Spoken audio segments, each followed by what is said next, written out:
ഇത് ആ പഴയ ലൂണയല്ല. അയാളുടെ ആ പ്രതാപകാലമെല്ലാം എവിടെയോ അയാൾക്ക് കൈമോശം വന്നിരിക്കുന്നു. അതുവരെ ഇല്ലാത്ത ശാപോർഷങ്ങളും വിമർശന ശരങ്ങളും ഈ സീസണിൻ്റെ ആരംഭത്തിൽ തന്നെ അഡ്രിയാൻ ലൂണയെ വേട്ടയാടാൻ ഒരുങ്ങിയിരുന്നു. ഈ സീസണിൽ ഒരു വലിയ പരിക്കിൽ നിന്നും തിരികെ കളത്തിലേക്ക് എത്തുന്ന അദ്ദേഹത്തെ കാത്തിരുന്നത് ഇത്തരം ചില കാഴ്ചകളായിരുന്നു. യഥാർത്ഥത്തിൽ ഇത് എന്ത് ലൂണ എന്ന് വരെ ചോദിച്ചിരുന്നു. എന്തൊരു ചിന്തയാണല്ലേ. മാനേജ്മെൻറ്റിനെതിരെയുള്ള പ്രൊട്ടസ്റ്റുകൾക്കൊപ്പം എന്നെ ഏറെ അത്ഭുതപ്പെടുത്തിയതും ഈ കാഴ്ച കൂടിയായിരുന്നു. ഒന്നെങ്കിൽ ഇന്നലെ മുതൽ ബ്ലാസ്റ്റേഴ്സ് ഫാൻസിൽ മെമ്പർഷിപ്പ് എടുത്തവർ, അല്ലെങ്കിൽ ISLും ബ്ലാസ്റ്റേഴ്സിൻ്റെ കളിയും ഇന്നലെ മുതൽ കാണുവാൻ ശീലിക്കുന്നവർ, അതുമല്ലെങ്കിൽ കളി കാണാൻ സ്റ്റേഡിയത്തിലേക്ക് ചെന്ന് തിരിഞ്ഞു നിന്ന് ചാനലുകളിൽ മാത്രം ശ്രദ്ധ കൊടുക്കുന്നവർ. അവരാകാം ഇതിന് പിന്നിലെന്ന് ഞാൻ ഊഹിക്കുന്നുണ്ട്. ഒരു കളിക്കാരന് ഒരിക്കലും അയാളുടെ ഫോമിനെ പെർമനൻ്റ് എന്ന കീഴിൽ മാത്രം ഡ്രൈവ് ചെയ്യുവാൻ സാധിക്കുക അത് അസാധ്യം തന്നെയാണ്. നിർണായക സമയങ്ങളിൽ പോലും ചിലപ്പോൾ പരിക്കുകൾ അവരെ പരീക്ഷിക്കും. അതിൽ നിന്നുള്ള തിരിച്ചുവരവ് ഒരുപക്ഷെ പഴയതിനെ അപേക്ഷിച്ച് പതുക്കെയുമായിരിക്കാം. ആ കാലയളവിലും അവരെ വിമർശിക്കുന്നത് കാണാം, അല്ലെങ്കിൽ ടീമിൽ നിന്ന് തന്നെ അവരെ ഒഴിവാക്കുന്നത് കാണാം. അങ്ങനെയൊരു ഉദാഹരണം എന്നോട് ചോദിച്ചാൽ ജേക്സൺ സിംഗ് എന്ന് ഞാൻ ഉറച്ചു പറയും.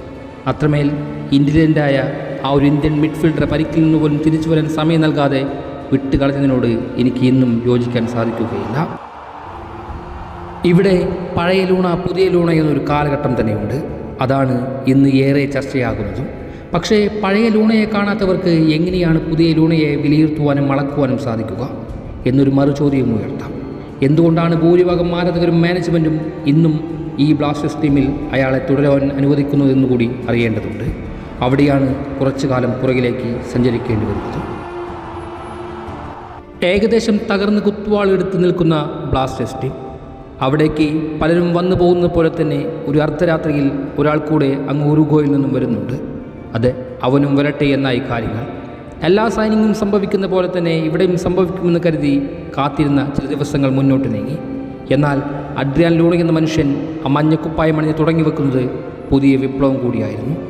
ആ വിപ്ലവത്തിൽ ആദ്യമായി ഓരോ ആരാധകൻ്റെയും മനസ്സിലും കിരീടമെന്ന പ്രതീക്ഷകളെ ആത്മാർത്ഥമായി ആഗ്രഹിക്കുവാൻ പ്രേരിപ്പിച്ചുകൊണ്ടേയിരുന്നു. നേടാനുള്ളത് സ്വപ്നം മാത്രമല്ല എന്ന ചിന്ത തലച്ചോറിൽ തോന്നിപ്പിച്ചുകൊണ്ടേയിരുന്നു. അയാളുടെ ദീർഘവീക്ഷണം, കളിശൈലി, പാസുകൾ, ഫ്രീ കിക്കുകൾ, പ്ലേ സ്റ്റൈലുകൾ, ആത്മാർത്ഥത, ഹാർഡ് വർക്ക് എല്ലാം അന്നേ വരെ ബ്ലാസ്റ്റേഴ്സ് ചരിത്രത്തിൽ കടന്നുപോയ കളിക്കാരെക്കാൾ മുകളിലായിരുന്നു. അത് ഏതൊരു ആരാധകനെപ്പോലും പുതിയ ആസ്വാദനമായി തീർന്നു. അതെ, സ്വന്തം ടീമിന് വേണ്ടി, സ്വന്തം രാജ്യത്തിന് വേണ്ടി കളിക്കുന്ന കളിക്കാരനെ പോലെ അയാളുടെ വലങ്കാലുകൾ പുതിയ ചരിത്രത്തിലേക്ക് സുവർണ്ണ നിമിഷങ്ങൾ എഴുതി ചേർത്തുകൊണ്ടേയിരുന്നു.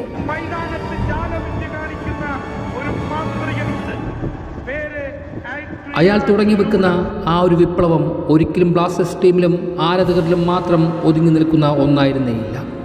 അത് അന്നേ വരെയുള്ള ISL ചരിത്രത്തിന് ഒരു മികച്ച കളിക്കാരനെ കൂടി സമ്മാനിക്കുകയായിരുന്നു, ബ്ലാസ്റ്റേഴ്സിന് ഒരു മാന്ത്രികനെയും. അത് ഒരു വാഗ്ദാനങ്ങളോ വീരവാദങ്ങളോ മുഴക്കാതെ വന്ന് ആരാധകരുടെ മനസ്സിലിടം നേടിയ അയാൾ പിന്നീട് അവരുടെ ദൈവമായി മാറിയ കഥ അവിടെയാണ് ആരംഭിക്കുന്നത്.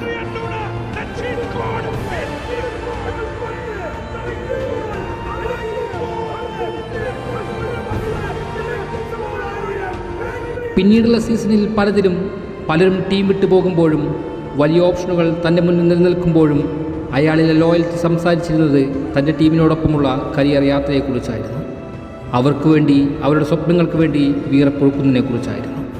എന്നിട്ടും ലൂണ എന്ന മനുഷ്യൻ്റെ ചോരയ്ക്ക് വേണ്ടി പലരും മറുപടി കൂട്ടിക്കൊണ്ടിരുന്നു. അയാളെ ഒഴിവാക്കാൻ വരെ പറയുന്നുണ്ടായിരുന്നു.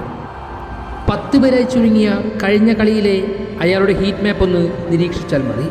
അയാൾ തൻ്റെ ടീമിന് വേണ്ടി എത്രമാത്രം പ്രവർത്തിക്കുന്നുണ്ട് എന്ന രീതിയെക്കുറിച്ച് മനസ്സിലാക്കിയെടുക്കുവാൻ. പലപ്പോഴും ഓരോ മത്സരങ്ങളിലും അയാളിലെ ക്ഷീണം ഏറെ വിഷമിപ്പിക്കാറുണ്ട്.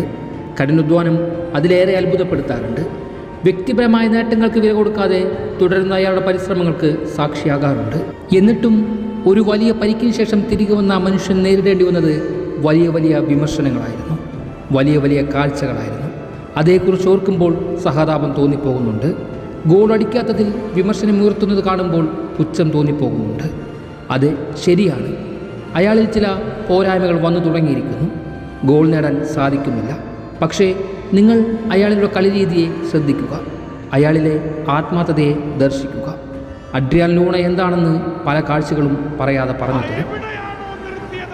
പ്രായമൊരു കാരണമാകാം, എന്നാൽ ഇതേ പ്രായത്തിൽ ഇങ്ങനെയൊരു താരം നമുക്കൊപ്പമുള്ളത് വലിയ അനുഗ്രഹം തന്നെയാണ്. ഇനിയും ഗോസിപ്പുകൾക്ക് ഏറെ സ്ഥാനമുണ്ട്. എന്നാൽ യാഥാർത്ഥ്യം ലൂണയില്ലെങ്കിൽ ബ്ലാസ്റ്റേഴ്സ് അതൊരു നാഥനില്ലാ കളരിയാണെന്നത് തിരിച്ചറിയുക. ലൂണ ഗോളടിക്കണം, പഴയ ഓർമ്മകൾ പുനഃസൃഷ്ടിക്കണം. അതിൻ്റെ സൂചന അയാൾ നൽകിക്കഴിഞ്ഞിരിക്കുന്നു. പഴയതൊന്നും തനിക്ക് കൈമോശം വന്നിട്ടില്ല എന്നയാൾ കഴിഞ്ഞ ഒറ്റ മത്സരത്തിലൂടെ എഴുതി വെക്കുന്നുണ്ട്. അതെ, അയാൾ തിരികെ എത്തും. ഒരുപക്ഷെ സാധ്യതകൾക്ക് ഇന്നും മടിയുറ പറയാത്ത ഈ സീസണിൽ കിരീടം എന്ന സ്വപ്നം യാഥാർത്ഥ്യമാകുന്നുണ്ടെങ്കിൽ അതിൽ അയാളുടെ കരങ്ങൾ സ്പർശിച്ചിരിക്കുന്നത് നിങ്ങൾക്ക് കാണുവാൻ സാധിക്കും. അന്ന് അയാളെ നോക്കി നിങ്ങൾ പറയണം, അതെ, ഇത് ഞങ്ങളുടെ പഴയ ലൂണ തന്നെയാണെന്ന്. The real God of Kerala Blasters, Adrian Nicholas Luna.